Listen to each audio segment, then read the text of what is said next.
Welcome to Part 2, the microscopic examination of urine sediment. We will be discussing red cells and white cells. Red blood cells may appear in the urine as a result of some type of damage or injury to the glomerular membrane or the urinary tract. An example of injury to the urinary tract is renal calculi, also known as kidney stones. If the red blood cells are isomorphic, fresh-looking, they usually come from the lower urinary tract, like the bladder. If the red cells are dysmorphic, unusual looking, the cells have been subjected to effects of the urine environment for a longer period of time.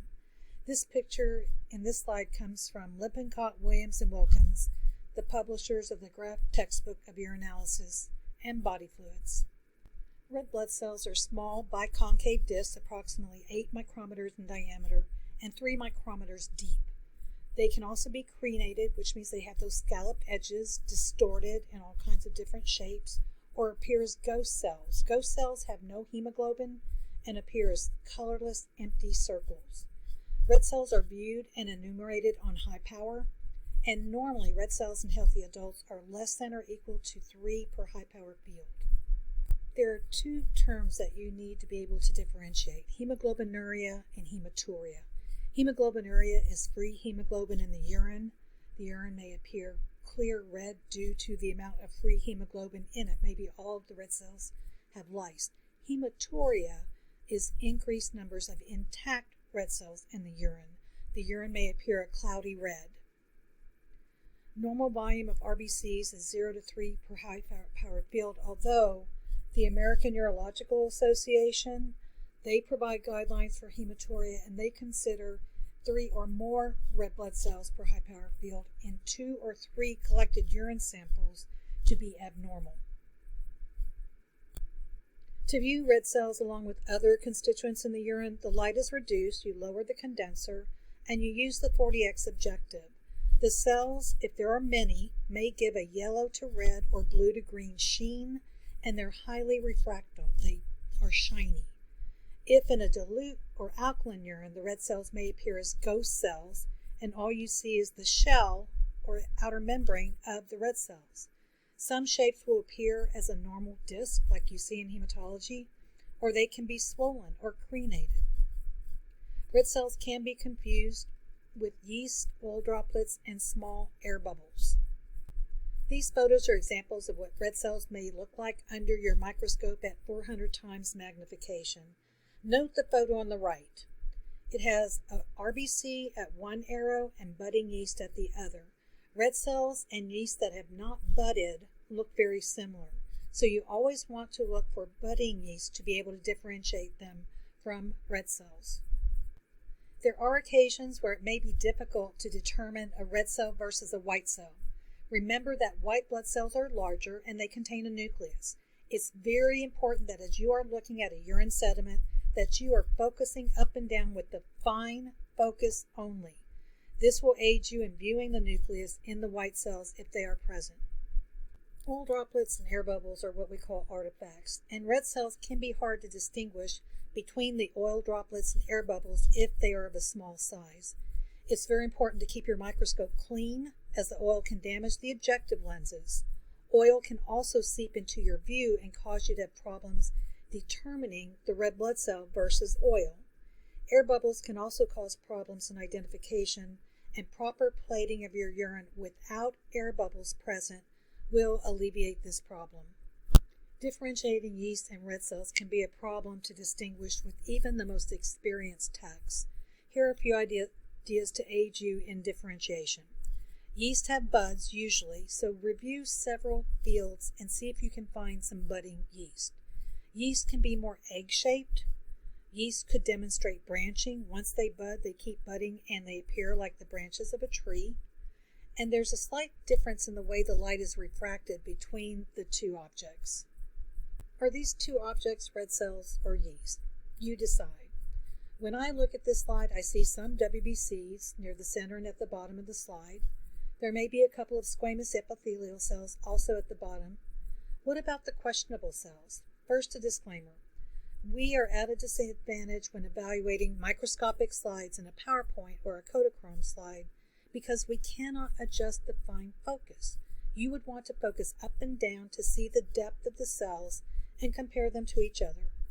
My answer with just this slide frame and without the ability to change the focus, I would call both of these red cells. Both of these cells have the same coloring and are refracting or bouncing the light in the same way. Yes, the cell at the bottom is a bit more oval and it appears to have some yeast-like characteristics. However, it is the only one in the field that gives this appearance. A patient with a yeast infection would usually have a larger number of yeast cells present, many of them budding. Here's another slide with yeast, and in this case they are budding. These photos are courtesy of the Urinalysis and Body Fluids book by Susan Strassinger and Marjorie D. Lorenzo. The photo on the left is an air bubble, and the photo on the right is an oil droplet. Do you see how these artifacts can cause problems in determining the constituents in the urine sediment? When red cells are present, it can mean different things. If there's increased red cells along with the presence of red cell casts, this can indicate renal bleeding, bleeding in the kidney. If there's no cast or proteins, this may indicate bleeding below the kidneys, or it may be caused by contamination from menstrual blood. The positive strip test for blood, but you don't see RBCs in the microscopic, perhaps the red cells have lysed. And releasing the hemoglobin, that's what the test pad will react with, is the hemoglobin in the blood. It might also be a false positive. It also detects myoglobin and peroxidases. If you have a negative strip test for blood, but you observe red cells microscopically, perhaps this is due to interference by ascorbic acid, which can result in a false negative. Also, there are RBC lookalikes present, such as yeast or crystals. Now we'll further evaluate white blood cells. White blood cells can enter anywhere in the urinary system through diapedesis. These are your macrophages. They are scavengers. They're always on the lookout for invading microorganisms or foreign substances. Normal values for men and women are 0 to 2 per high power field. The urine from healthy people can contain as many as 5 WBCs per high power field. When there are greater than 5 present, it's usually considered abnormal, and it is called pyuria. This indicates inflammation at some point along the urogenital tract. It may be from a bacterial infection or from other renal or urinary tract diseases. Clumps of WBCs are associated with acute infection. It's possible to see bacteria without WBCs or in certain infections, such as from a chlamydia infection. Infections within the kidneys, such as acute pyelonephritis, is associated with the presence of casts, along with WBCs, protein, and bacteria. The casts may be cellular, granular, or bacterial. Upper urinary tract infections are usually associated with a moderate proteinuria, while lower urinary tract infections usually have a minimum or small proteinuria. Now, we will discuss casts later on in another presentation. We searched for white blood cells using the high power or 10x ocular. They appear grayish blue or yellowish green. The proper light adjustment and continual readjustment of the fine focus is essential. WBCs are about 10 to 12 microns in diameter, about twice the size of a red cell. To give you some perspective, remember, the size of WBCs varies.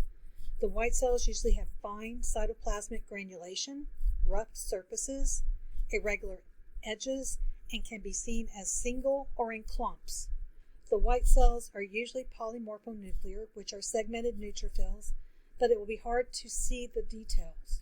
You can see the nucleus as you focus up and down with the fine focus. On occasion, the white cells may start to disintegrate and you won't see a nucleus. And the pointers are pointed at 4 different WBCs. Keep in mind when you're examining urine sediment microscopically that white cells are larger than red cells, they're smaller than renal epithelial cells, they're usually neutrophils, and they may be in clumps. The photo on the left is 2 clumps of white blood cells. The middle photograph displays how the nucleus may look and can sometimes be seen this clearly under the microscope. The photograph on the right is a photo of 3 renal epithelial cells in the middle, and a white blood cell at about 11 o'clock. Sometimes there are so many red cells present in a sample that you cannot see the other formed elements. If you add 2% acetic acid, this will cause the red cells to lyse, and then the WBCs and other formed elements can be viewed. It also accentuates the nucleus of the white cells. White cells will decrease in number if they sit in an alkaline urine greater than 1 hour, so it's really important to examine these as soon as possible. White cells expand in dilute or hypotonic urine, and the granules demonstrate Brownian movement, going from a higher concentration to a lower concentration. These are classically called glitter cells, and that's a term you need to know. Glitter cells are white cells that can be seen in dilute urine with a specific gravity of 1.010 or less. The neutrophil swells because the hypotonic solution and the cytoplasmic motion results in a shining or glittering appearance of the cell. In the clinical world, the glitter cells are associated with dilute or hypotonic urine and may be seen in patients with lower urinary tract infections as well as chronic pyelonephritis. If the white cells are seen in a cast, it has a protein matrix, and we'll discuss this in another session. It's evident that the white cells came from the kidneys. We report clumps of WBCs when we review the microscopic sediments for the urine. Clumps are also suggestive of being of renal origin, but it's not conclusive. Eosinophils may be seen in the urine sediment of patients with drug-induced interstitial nephritis, including hypersensitivity to drugs such as penicillin and with other acute genitourinary tract disorders. Detection is important because treatment is usually discontinuing the drug. A physician may order a urine eosinophil test. In this test procedure, the urine is cytocentrifuged at 700 RPMs for 5 minutes to aid in not destroying the weak cell structures. The slide is then stained either with a right stain or a special eosinophil stain, such as Hansel stain. Increased eosinophils are also seen in transplant rejection, allergic reactions, and parasitic infections, specifically schistosomiasis. Mononuclear cells, normal urine contains a few small lymphocytes, and they are rarely recognized as such. Monocytes and macrophages are phagocytic cells that are also difficult to recognize in wet preparations. You may see some macrophages in acute inflammatory responses. Increased white cells in the urine is termed leukocyturia. Inflammatory urinary tract conditions and almost all renal diseases show increased white cells, particularly neutrophils. Eosinophiluria is a good predictor of acute interstitial nephritis due to drug sensitivity, usually to penicillin and its derivatives. Lymphocyturia is seen in kidney transplant rejection.